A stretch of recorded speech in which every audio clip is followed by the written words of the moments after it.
had Elizabeth Warren talking about the Iran nuclear deal yesterday.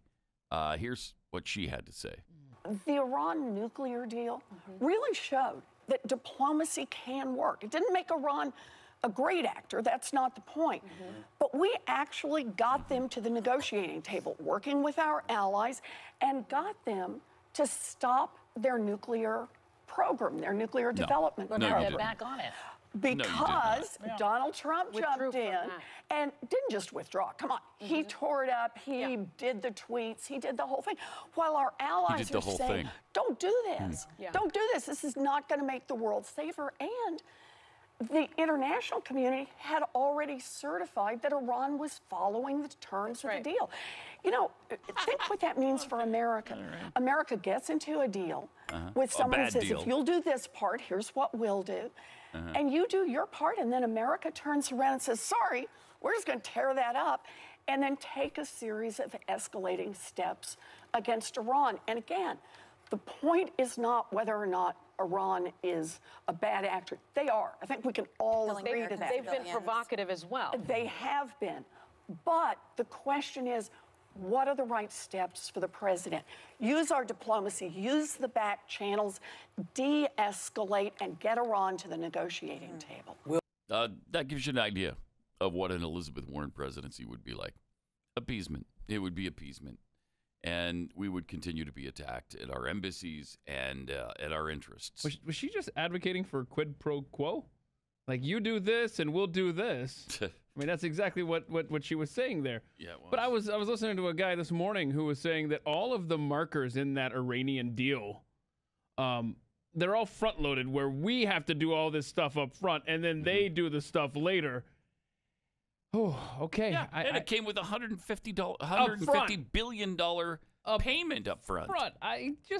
That's a pretty nice front-loaded deal. Hey, we'll give you $150 billion back, and you do whatever you want with that. Nothing good about this deal. There was nothing good about it. Out of it. And they really admitted it.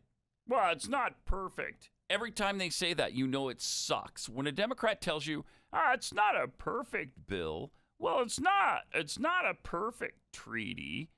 Well, it's not everything we wanted. It means it's almost nothing we wanted, if not absolutely nothing we wanted. Every time a Democrat goes down that road, you know that's what they're really saying. And they don't want to admit it.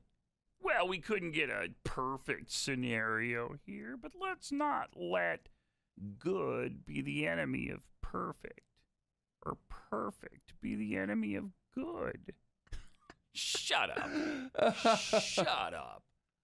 So I refuse to go down. I'm going to do everything in my power to try to make sure that not one of these Democrats is elected, because she just showed you what it's going to be like. We're going right back to appeasement. We're going right back to bad deals with bad actors. Are they a bad actor? Yes. Yeah, which means the bad actor, by the way, doesn't give a crap about your treaty. They're doing things behind our back. They're doing things in secret.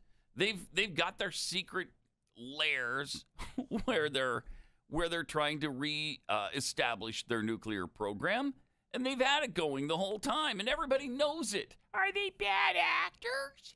Yes. Shut up. That's not the point. That's not the. Yeah, it is the point. It is the point. You can't trust them. You can't trust them. And the deal was such a bad one, there was no reason to be in it. Not only did he tear it up, he spit on it. And he threw it away in the garbage can. Tweets and all that. Tweets and the whole thing. Yeah, the whole thing. The whole thing? What's the whole thing? Well, it's tweets so and whole he thing. tore it up, which is the same thing as withdrawing. And then he tweeted. and the whole thing. Your objection is that he tweeted about it? So is that a legally binding contract? Yeah. A tweet? Is that unconstitutional for the president to tweet about the deal? I don't know. I'm not sure. We'll have to look into that. We should at least show what else she had to say. How this gives you a little more indication of how bad an Elizabeth Warren presidency would be. Here she is yesterday on the wealth tax. Tax taxes, I have to say, I like you a lot. I want you to be successful. Good, let's stop there. I think you're smart. You're obviously energetic and everything else. But I have to tell you, anecdotally, I hear from people very wealthy and middle-class people are afraid of you because they think you're going to tax the bejesus out of them.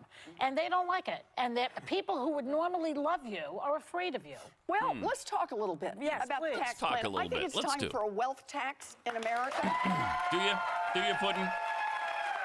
This is a tax on the top 0.1%, $50 million and above your fortune. In other words, your first $50 million is free and clear. It's not free and clear. Pause it for a second. It's not free and clear. They're taxed at 44% federally, plus another, 10 to 15% in local and state taxes. Don't tell me it's free and clear. Shut up. Clear. It is not free and clear. It just doesn't include an additional wealth tax on top of everything else. Wow. Such a lying sack. So disingenuous. All right, let's hear the rest of this. $1 million and above your fortune. In other words, your first $50 million is free and clear. But on your 50 millionth and first dollar, you got to pitch in 2 cents and 2 cents on every dollar after. But what about the middle class? That sounds better than 2%, I guess. What about 1/10 of 1%? I don't have plans to increase taxes on the middle class. Okay. I figured out how to do every plan I've done out there without. She doesn't have plans. That's bull crap.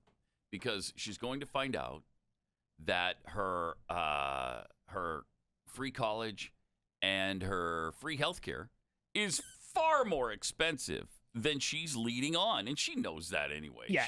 She can claim right now, I don't have a plan, but she's going to have to tax the middle class higher at a higher rate. And the thing is, she's not planning this wealth tax to pay down the debt or anything like that. No. Oh, no. She's going to tell us all about what that's going to pay do for. Every plan I've done out there without increasing taxes on the middle class. But look at what a 2-cent wealth tax would do for us.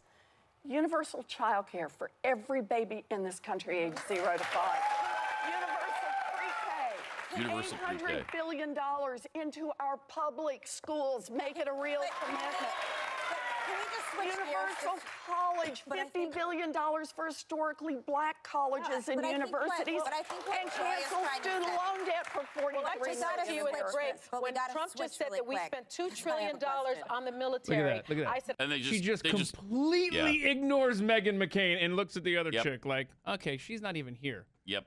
Yeah, so unbelievable. Oh, that's agonizing.